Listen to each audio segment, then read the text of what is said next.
Hello you beautiful people and welcome back to Let's Play Warhammer 40k Inquisitor Prophecy in another episode. This time, as you can see, it is a purge against the rebel guard. Mutinous, I am so sorry. Elements of the Astro Militarium have killed an Imperial commissar and fled. The current location of the deserters might compromise a secret installation, so the regular units in pursuit were called off. Immediate action is required by an anointed auto agent. Eliminate the threat.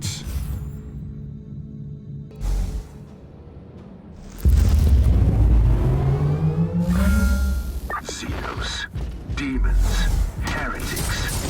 Enact the Emperor's will and purge the universe of their taint. Let hatred be our shield, and their blood our salvation.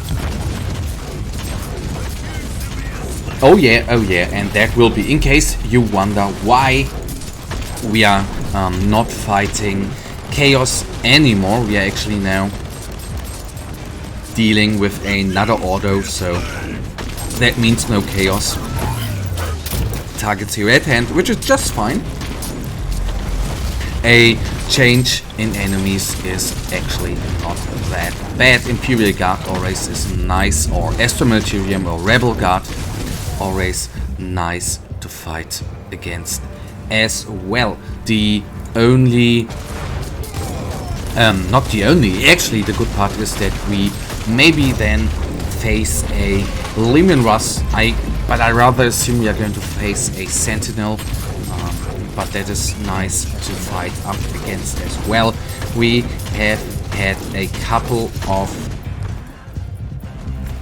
Hellbrutes and Dreadnoughts, Nurgle Dreadnoughts, a Nurgle Hellbrute, and the normal chaosy stuff like World Bearers, Vanguards, even a Decimator, which killed us pretty damn quickly in the Void Crusade. So it is nice to actually fight against those, not to fight against chaos and demons for a change. Overall, you can say, of course, the Balgrins are corresponding, of course, to the Reborn Marauders, but this is just nice. And basically, well, the skills are a little bit different, since these two guys are, of course, shooty, and the Reborn Marauders have close combat attacks, but overall it is just appealing to my humble eyes to fight against different kind of enemies. That is very, very amazing, even though with the shotguns you of course need to be a little bit more careful. But we have our horde enemy here again, or not again as well, which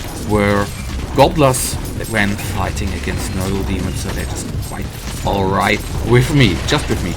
Then I am surprised with one thing actually, and that is, just being honest with you here, that we already that we needed to resummon, as my English sucks today, sorry, that we needed to summon so many of our constructs, but in the end that is the case when fighting shotguns in close combat, of course, or when our constructs are storming to them. They, as usual, like Zerglings in StarCraft 2, are clumping up, and that, you guys, means that the shotgun shells, if you get close to the enemy, of course, they deal more damage to more in this tight space. So that is the nasty part, and that is quite funny. Okay, in the end, you can say that the Reborn Marauders technically deal normally damage to one enemy, except they are doing their large spell, and in the end both, and I'm now talking about the shotgun Balgrins or Orgwins and these Balgrins, they both deal a lot of AoE damage in close combat, and that is the nasty part and why we may lose overall here more constructs. Just thinking out loud, actually. Bring it down, we need to resummon those guys, and then we can't do any resummoning at all. Nice, bring them all down. We are nearly down, that is surprising as well. Didn't see the most hard-hitting enemies there, to be honest. Good part is we have all our constructs with us. We get the plus 50% damage, and we are facing a harder hitting target. Well, not the most hard hitting target, since it is no... It seems to be just a renegade commander. It is not a chaos sorcerer. That is the only good part. We lost already a couple of constructs. Needed to resummon both vivisector squads, which means they don't have the buff anymore. That is too bad.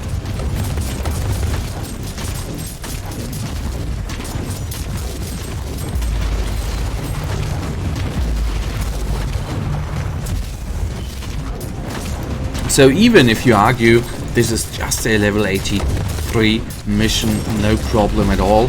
But as you can see here, with the right enemy composition, even that situation becomes a little bit more complicated, where you actually need really to pay attention that you are not being hit by the vast AoE close combat hard-hitting damage which they can spit out. I am surprised that this guy obviously had over 80,000 HP, but he's a commander. The Rebel Sergeant is a Rebel commander, and that, I guess, turns out to be a damage dealer. Good. Down he is. Nice. Pick that all up, and that's the good part. We then even didn't need to kill the summoned by his summoned Tarantula guns. That is quite nice. Okay, we have a nasty trap rocket launcher. I'm surprised that there ain't no one on the right side. We received a lot of damage there. That of course is nasty. So something is... I'm not always going through... you might know that turret missions always give you a certain amount of randomized buffs to the enemy. And actually there are always buffs and nerfs, so to say, to us. Or debuffs, we using the right word there. I'm not always paying attention to them and or reading them all, so that might be a little downside, but definitely what we can say that those guys have more HP than they normally have, so just need to get through that, and it of course means that it takes a teensy little bit more time to take them down.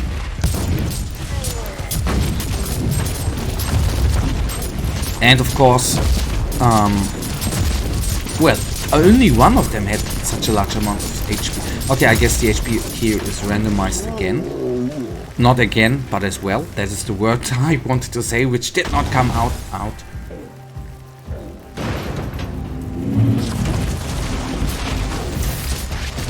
Okay, they are shot to pieces. Nice. We will go to the left side first, since we need to go to the right side, so we can take down all enemies here. There is a turret which I would like to take down, and which I haven't fought in quite a long time. Don't even know how much damage that piece would now deal. But I would say we should not be hit by this guy. Whoever would actually plant such a weapon, such a cannon in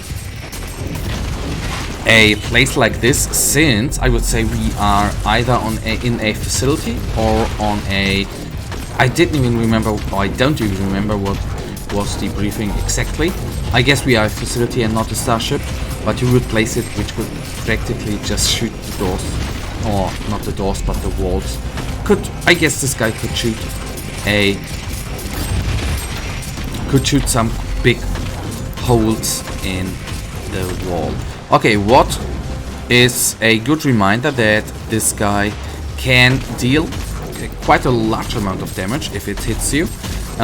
Obviously it has quite a long reloading time, which makes it fair, but if it hits us, it were, I think, half of our HP down, which would be around 3,000 damage, and that is per one hit, not bad in the end. So there have been a couple of enemies crouched inside, of course, to Ogryn Enforcers inside, why not, or to be precise, even 3. Which of course means resummoning, resummoning, resummoning, the usual stuff. So,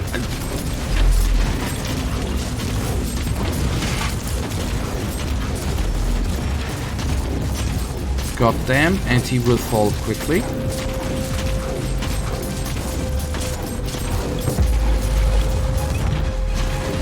Well, he did not, but I hoped.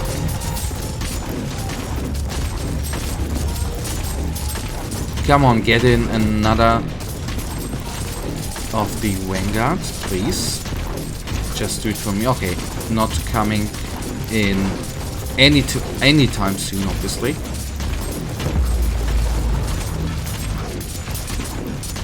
And got them. Nice. Okay, good, good, good. We are done with them. No enemies in this tinsy little last room. That is good as well. And I think even those guys have more HP. I don't know if the specialist, of course, here is a specialist, as its name says, and he through that actually has more HP. Don't know that, but that might be possible. But what we can definitely say, we have a large amount of champions inside the enemy groups. That is what I'm definitely noticing. I don't even know why our big guy there fell so quickly. I was assuming the Ogryns were firing at the small guys, but they were not. That is not very cool. But there, the big guy is back again, actually.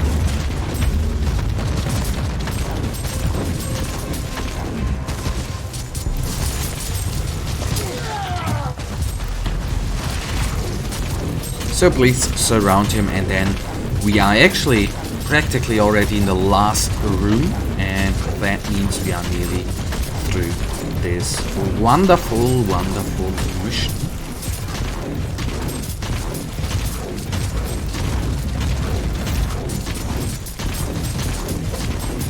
Come on, only 8, 4, 3, 2, none damage to deal.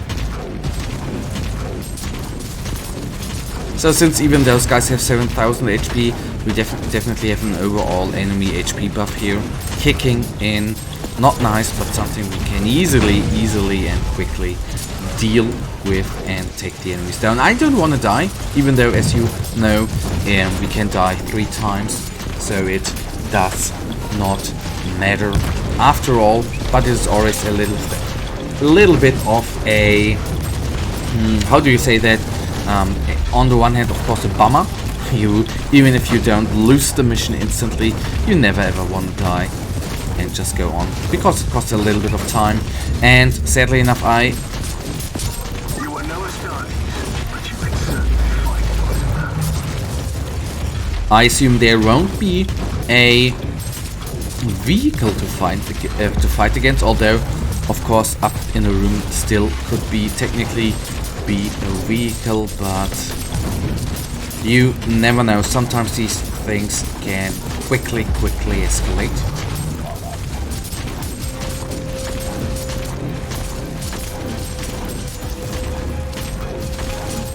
Okay, then still 15 enemies remain. I assume it is going to be a horde kind of enemy. But let's okay, we have a sentinel. So I was wrong, a less cannon sentinel. I still need to be a little bit careful so we do not die. 14 enemies remaining. I need to be careful since I think the sentinel is actually targeting us, which we don't survive for too long. So always falling a little bit back, paying close attention to the amount of constructs which are on the battlefield in order to have them constantly fighting the enemy. Let us repair the big guy. We could actually reconstruct the tanky thing, but I mean the Cathatron Vanguard, but I am constantly not required, but constantly needed to resummon the vivisectors. which of course in this composition die quickly since the Sentinel is able to do AoE damage, and of course the Vulcans tend to do AoE damage as well. But at the point where we are solely fighting the Sentinel, it is all good for us, I see.